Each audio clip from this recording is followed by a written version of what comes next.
Hello, my name is Catherine Radke. I am the sole proprietor of our new foundation, Hazel's Angels for Caregivers. We are out raising recognition for your help to raise enough money so that we can provide free cab fares, better food, vitamins, and more services to homes like mine and several others. But the real reason why I'm here today is because I had an incident happen to me at the Queensway Carleton Hospital. Well, my apologies, not to me, but to two other patients, my daughter and one who was next to her.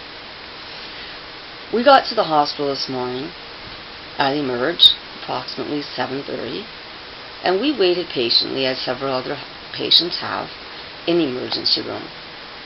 They then called my daughter's name, and she was moved into room 11 and 12. Many know those rooms at the Queensway. That was fine. We waited patiently there for another couple of hours. She was increasingly getting anxious, more and more pain, starting to wonder what's going on, because she was experiencing quite some discomfort. But then finally they called her into the other room. That seemed to have calmed her down a bit. She felt that finally she was going to get her answers. You know, the room that you go to when the doctor's actually going to come in to see you. So we're waiting in this room, and time has run by, approximately an hour later. Now Mallory's anxiety is starting to get a little higher, and she's starting to feel more and more uncomfortable. She just wants the pain to go away. So she goes to the front desk, and she asks the lady, "Can you please tell me how much longer I'm going to be?"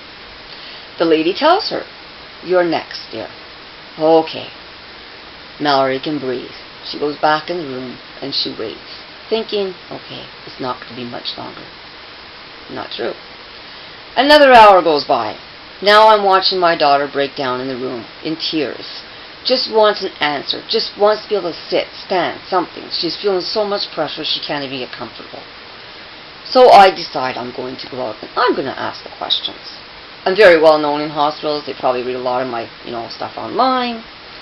But when I explained to the lady what was going on in the room, that my daughter had been suffering from severe anxiety in the past, and that she was really anxious and wanted to know what was going on with her, I asked the question, "Can you please just explain to me why she's waiting this long?" I wasn't rude, disrespectful. I listened. She answered. And as I went to walk away, I stopped for a short second.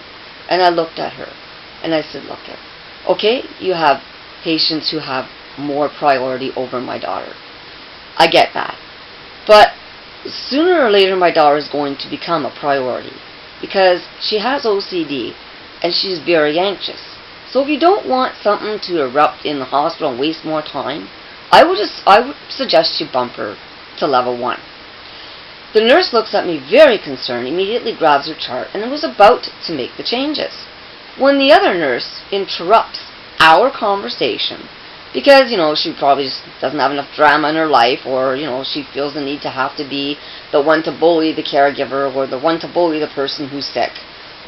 She interrupts and says, unless she's dying, she's not a priority.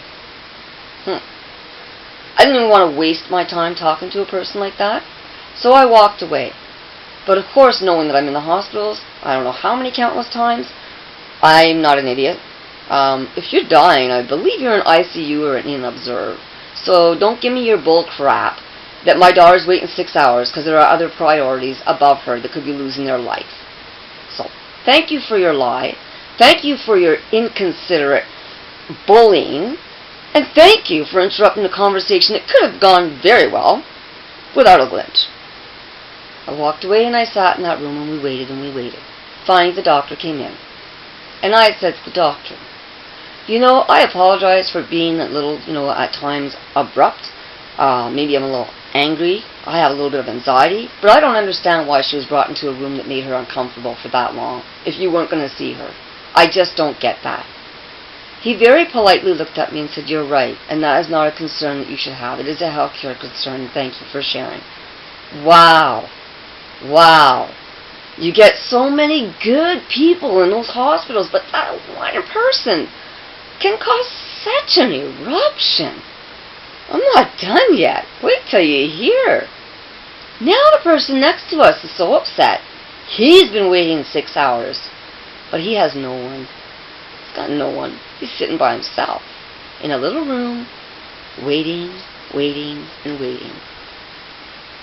Just before I finally decided I was going to leave and let someone else take over from me, unfortunately, I had to witness what people have witnessed in hospitals time and time again.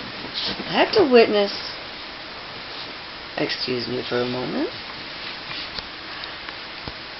I had to witness a gentleman so enraged that he was throwing things in the room, yelling, screaming, swearing, calling securities, not cops, what can they do about it, challenging them, and ironically, mental illness, not a priority, but it was at this time because it seemed to me, I think I counted about 3 nurses, 2 doctors, and 2 security guards. Guess what?